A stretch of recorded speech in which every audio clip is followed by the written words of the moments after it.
would, go ahead and open up to Luke chapter 12. That's where we're going to spend all of our time this morning, in just the first 3 verses of that chapter. I thought we were going to cover more, but there was too much to cover in 3 verses. So, we're going to take a look at just that. As we begin, let me start with something about me, which I wouldn't bring up unless it were useful in some way to the lesson, but it's always amazed me, I don't know why, but it's always amazed me that there are 2 things that I do that people don't seem to know that I do, even though I don't try to hide them. This is going to tie into what we're going to talk about in the lesson, the idea of hiding things and trying to keep them hidden. But in this case, I don't. So there are 2 hobbies that I have, and I guess 2 talents that I have, that for some reason, every time they're brought up, somebody goes, "Oh, I didn't know you did," fill in the blank. So in this case, it happens to be woodworking, it happens to be art. So every time that happens, but it's not like I'm trying to hide those things. And yet, we go through life trying to hide things all the time. And most of us, I imagine, in this room right now are hiding something from somebody. Just going to step on some toes, this will be fun, I want to feel comfortable. And I'm not excluding myself from this, but what we're going to talk about is Jesus, as he encounters the Pharisees here, telling us to beware of hypocrisy, but we're going to go a little bit deeper than that, because there is more there to look at. So let's start out with a little bit of background like normal. Now, strangely enough, or coincidentally, this is the same context as what we've looked at 2 other times when we've been looking at Jesus as he encounters the Pharisees, because twice now we've been in Luke chapter 11. Now we're in Luke chapter 12, and there's not a whole lot that's changed.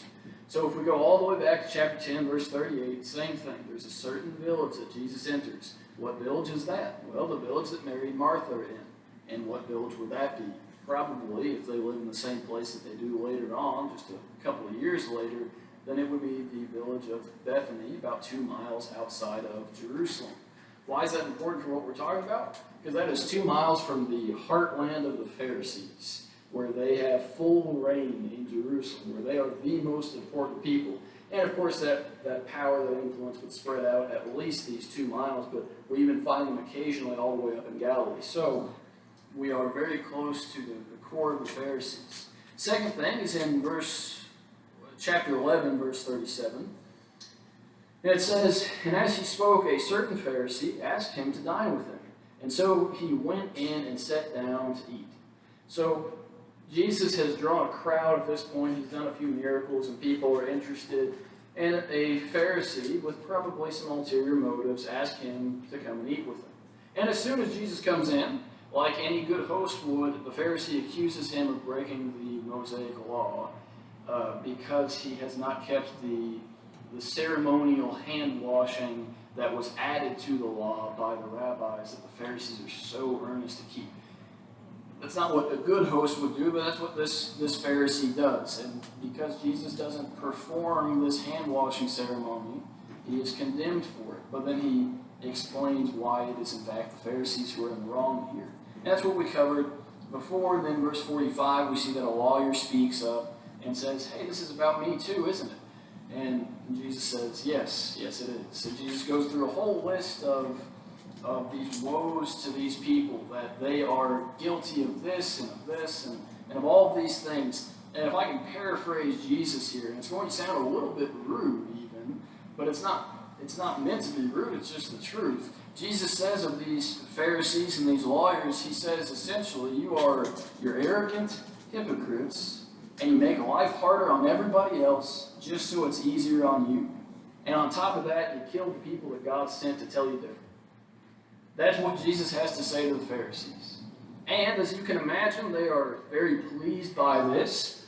In verse 53, it says that as he said these things, the scribes and the Pharisees began to assail him vehemently and cross-examine him about many things, lying in wait and seeking to catch him in something he might say that they might accuse him. So it turns out they're actually not too happy. Instead, they are ready to find anything they can, hopefully to throw him in prison. Of course, we know later on it's going to escalate to the point that they're ready to kill Jesus. So they are a little bit angry at Jesus' very accurate understanding of who they are. And they have this unholy anger toward Jesus and looking for a way to get rid of him. Then we get to chapter 12, We're going to start, of course, in verse 1, because we're only looking at verses 1, 2, and 3.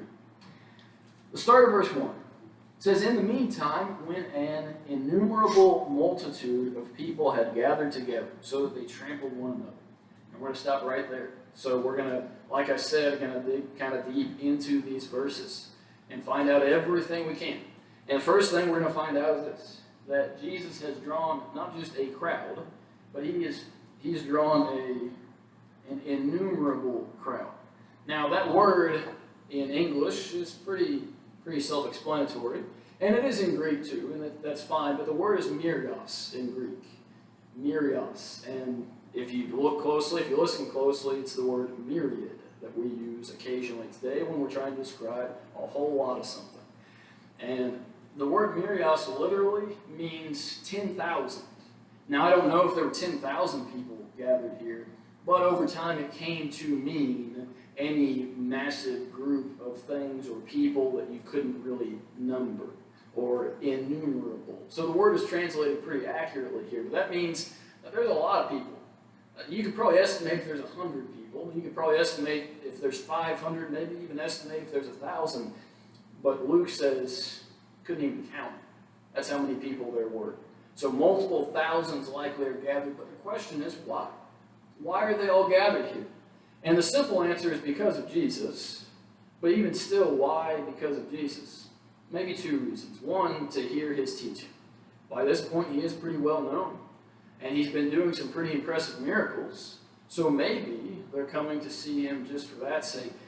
But on the other hand, I'm betting an even bigger crowd starts to gather whenever Jesus is putting the religious leaders, but really even more than that, the political leaders of their day in their place. Jesus is letting them know how it is, and I'm sure that would draw a crowd even today if somebody would stand up and tell people that are supposed to be religious authorities or political authorities exactly how it is. So Jesus has drawn this innumerable crowd, but then Jesus is going to address mainly his disciples, but other people are going to hear it too. And in the second part of verse 1 is what I'm talking about here. It says, he began to say to his disciples, first of all, a couple of things, a couple of phrases here. But first of all, his disciples. Why? Well, because they're the ones that need to hear it most, because they're the ones that are going to teach this lesson to everyone else later on, maybe because the others wouldn't listen. Whatever the case may be, they're the first to hear. And the message that he has is, beware of the leaven of the Pharisees. Beware of the leaven of the Pharisees. All right, so we'll stop there for a second too. What exactly is this leaven that we are talking about? Leaven, of course, is not actually that complicated an idea. It's yeast or some other kind of agent that makes dough rise when you bake it. So pretty simple, pretty straightforward. But in this case, what we're saying is this is a change agent that's almost imperceptible.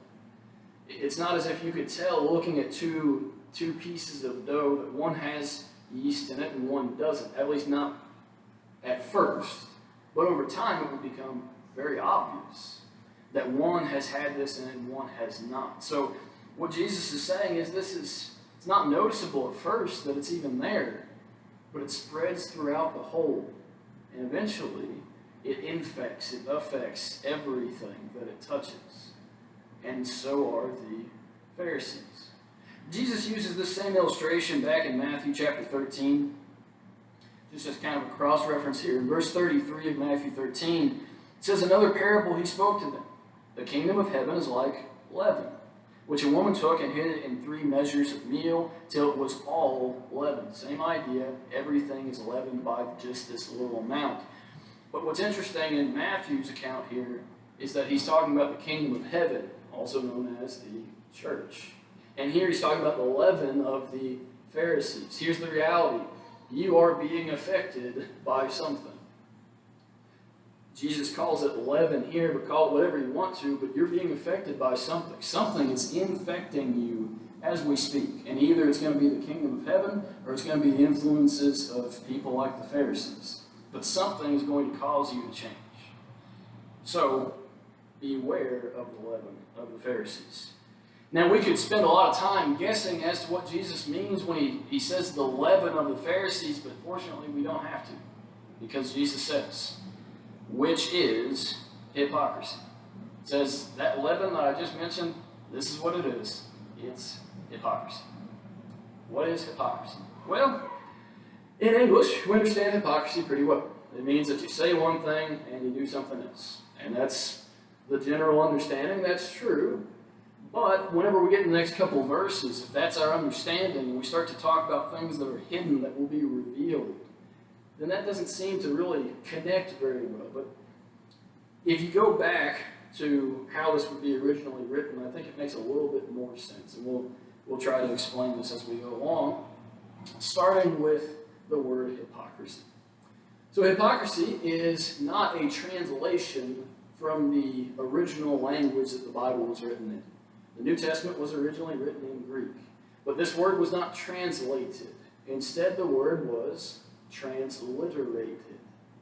We're going to talk about that a lot more tonight. This is a shameless plug for tonight right now. We're going to talk about issues with transliteration in the Bible.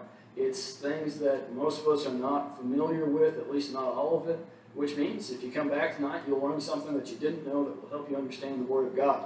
If you don't come back tonight, you will choose to not learn something that will help you understand the Word of God. So that's all the plug I'll leave for you there. But it is transliterated, which means that the word was taken from Greek letters and made into English letters and made it to where you could kind of pronounce it in English. Instead of actually translating the word as to what it meant in Greek into the meaning of English, they just took the word and switched out the letters to make it look like an English word, even though it's still a Greek word. So in Greek, though, the word starts with hypos, which, as you could probably guess, hypo, it means under, or it means beneath, or below. And the second part of the word, which is the chrysos part of the word, means a couple of things. It means to answer, or it means to speak. Okay, that's not very useful, is it? Because now we know that in Greek, the word for hypocrisy in English means underspeak. Okay, not the most clear understanding that we could have, but a couple other things that we can learn. One, in ancient Greece, this word was used regularly to refer to actors as they read the lines in the play. What does that mean? Well, it's that same concept, and if we can go for kind of a literal translation, but also with some thought for thought thrown in there, then the Greek word for hypocrisy means something like to answer undercover. Or maybe a different way of saying it would be to speak beneath the surface. So again, we look at those people who are actors on a stage and we say, okay, they're saying these things, but do they mean them? No. It's hypocrisy. You're saying one thing on the surface level, but below the surface, you are doing something different or saying something different. So again, Greek word for hypocrisy. So how is it that when we look at this word for hypocrisy, and as it's transliterated here, occasionally you will find it translated, like in the contemporary English version, it says that the leaven of the Pharisees, which is fooling people. That's another way that you could say that. But how is it that they were fooling people? How is it that they were being hypocritical? Well, you just go back to the last couple of lessons that we had in this area of Scripture. You can go back to chapter 11, verse 39, and say, okay, well, they were making sure people washed their hands and were clean on the outside. They didn't care if they were clean on the inside. That is hypocrisy. You can look at tithing, that they were tithing, verse 42 of chapter 11, the things from their garden, and yet they were leaving undone the major things that God commanded. So you can see example after example of this, of their own self-importance, their being taskmasters to others, but being unwilling to do anything themselves. But they are hypocritical because they speak undercover. They say one thing, they do another. They're just acting. That's kind of the idea that we've got here. And so then we get to verse 2. In verse 2, it says, "For there is nothing covered that will not be revealed, nor hidden that will not be known." Like I said before, if you just take hypocrisy on its surface level, and you say, okay, well, don't be like the Pharisees because they're hypocrites, and then you read verse 2, I guess you can connect it a little bit and say, well, their hypocrisy will be exposed. And that's true, but it makes more sense, at least to me, once I understand hypocrisy doesn't just mean what I know it to mean, but instead it means something like speaking beneath the surface. And then Jesus says, or speaking something that's covered, and then Jesus says, nothing that is covered will not be revealed. So Jesus just said they're hypocrites, but what he really said is they talk about things under cover, but then Jesus says nothing that's covered is going to stay covered. The word for covered here is actually another compound word, but the Greek word is something like siglyptus, which means covered on all sides. So completely hidden is the idea. And you'll find in this passage, with everything we look at, that Jesus is very thorough in his description. He doesn't leave anything to the imagination. It's as he says it, but once you go back to the original language, it may be even more clear. But he says, nothing that's covered on all sides will not be revealed. The word for revealed there is a word we know. It's apocalyptos, which comes from, or where we get the word for revelation, or apocalypse, as you find it in Revelation chapter 1, verse 1. So nothing that's covered on every side will not be revealed. It will be uncovered on all sides. It's actually the same idea as something that's clothed being made naked, something that's covered being exposed. It will be completely open after it has been revealed. Same thing here with hidden. The word hidden here is the Greek word kryptos. You can probably guess what words we get from that. But the idea, again, it's very thorough to say nothing that's covered, nothing that's hidden. The word kryptos means secret. It means private. So if it's hidden, if it's covered, if it's secret, if it's private, it doesn't matter. It will be uncovered. It will be known. It's starting to get a little bit scary now. Like I said, I think most of us, if not all of us, have something we don't want uncovered. Something we don't want to come to the light of day. We don't want everyone to know. And yet Jesus says that's what's going to happen. Whatever it is, whatever is secret, private, covered, hidden, it's going to be revealed and it's going to be known. In the Pharisees' case, of course, it is their hypocrisy. It's what they speak under cover. That will be uncovered. The lies that they've told will be revealed. But then we get to verse 3. And verse 3 makes things even more clear. Verse 3, it says, therefore, whatever you have spoken in the dark will be heard in the light. There are three things in this verse I'm going to try to break down. Three things. It says, whatever you have done or spoken in the dark will be heard in the light. And what you have spoken in the ear and what you have spoken in inner rooms will be proclaimed on the housetops. Three things. What you've spoken in the dark, what you've spoken in the ear, and what you've spoken in inner rooms. What do those mean? What you've spoken in the dark is that which you've said, which is hidden from others' sight. What they cannot see, that you have done what you've said. The things that are spoken in the inner ear, that's kind of an idiom to say that which has been whispered. What you've whispered to people. So it's the thing that you've told somebody, maybe, you've tried to keep from those who are close to you. And then you say also that which you've spoken in the inner room, or the closet, as the King James put it. That which has been done hidden from the public eye. But guess what? All three of those, they will be, as the text says, proclaimed on the housetops. We won't use the word proclaimed a lot. We probably know what it means, but the original term for it means a couple things. It's keruso. It means to herald, but we don't really use that word that often either. But maybe the best way to say it is it means to publish openly. You know those terrible magazines right next to the checkout that you always see? That it's whoever their secret's uncovered to tell all about this famous person. Well, most of the time that isn't true anyway, but what if it were true, and what if it were about you? What if the next time you go to the grocery store, everybody has access to a book that tells all about you? Everything that you've done that you thought was secret, everything that you've done that you thought was hidden, it's right there. It's published openly. And not only that, it says it's proclaimed on the housetops. It means people are just throwing these out to everybody as they walk by. A book that tells every secret you ever had. You feel comfortable? That make you feel easy? But Jesus says it's going to happen. The question is, when will it happen? But we'll get to that as we try to apply this. You know, Olivia told me this morning that whenever I have a PowerPoint and I'm using mostly just a text, that I usually don't advance the slides to get to the next verses that I need to read off the PowerPoint.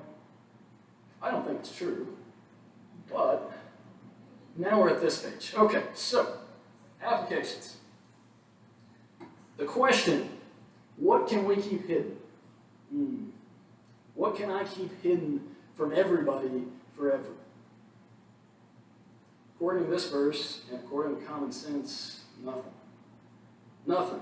And even if it's something that was just whispered behind closed doors, it'll come out eventually. The question is just when. And that is a question. When will these things happen? When will it be revealed? When will it be proclaimed to everyone? Well, you can look at it two ways. On the one hand, we say a lot of times that things have a way of getting out, something like that. And in reality, most things that we try to hide will find their way out within our lifetimes, sometimes after our lifetimes. But the other sense in which this is true, though, and even more true, is when Christ returns and when the judgment day comes, everything that we have done will be revealed. Every work that we've done in the body, whether good or evil, will be proclaimed publicly. Everybody will know. According to Romans chapter 2, verse 6. So, I guess, though, at the judgment, the real question is, if there is a book that tells everything I ever did in my life and every secret that I have, if in spite of that, I'm still going to heaven because of God's grace, then I guess I don't really care if people know that. As embarrassing as that might be now, I guess it won't matter then, but if that's the last thing that's published and then you're sent to eternal punishment, that's a lot worse. But these things will be revealed at least at the last day, if not before. But the real question, and this one, you might want to get your steel-toed boots on before I ask this. I just put mine on, so I think we're good. But what are you keeping hidden? It's kind of funny, not funny, but the room's silent. Why? Because inside, everybody's thinking, ooh, not that, not that. No, that's not the thing I want people to know. What are you keeping hidden? Because everybody has it. I don't know what it is, but God does. And one day, it'll be proclaimed from the housetops. Of course, it may not matter to you so much, depending on where you're headed. But what is it that we keep hidden? Or maybe more accurately, what do we fool ourselves into thinking we've got hidden from anybody? The other way of asking that question, though, in the words of this text, is what are we hypocritical about? What are we speaking undercover, right? What are we saying, but we're actually doing something else? What are we saying and then saying something else later? What is it that we're trying to hide? So then the two things that Jesus says to start us out, beware of leaven. Doesn't seem like a scary thing, but in this case, we're talking about the leaven that starts out small and then expands and causes great problems. I think this is twofold. I know Jesus is talking to the Pharisees about the Pharisees here. And he says, beware of what they do, because they're hypocrites, because they hide things that will come out later. But he's also saying, beware of it in yourself. Beware of what you're hiding, because it'll eat you up inside. Today is July 4th. It's the kind of the founding of our nation's day, if you want to count it that way. But for that, just actually more out of happenstance than anything, I've got a quote from Benjamin Franklin. And it's a very simple quote. It comes from Poor Richard's Almanac, of course. But it says, beware of little expenses. A small leak will sink a great ship.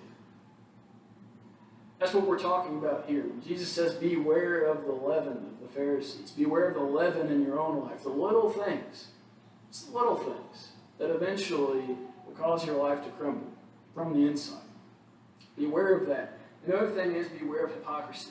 And when we say that, I want to be very careful with this. Because when I say it even, I think, ooh, beware of hypocrisy. Oh, it's sitting over there, isn't it? Try not to make eye contact with anybody just then. But hypocrisy, when I'm saying beware of hypocrisy, it's not, oh, beware of that person's hypocrisy.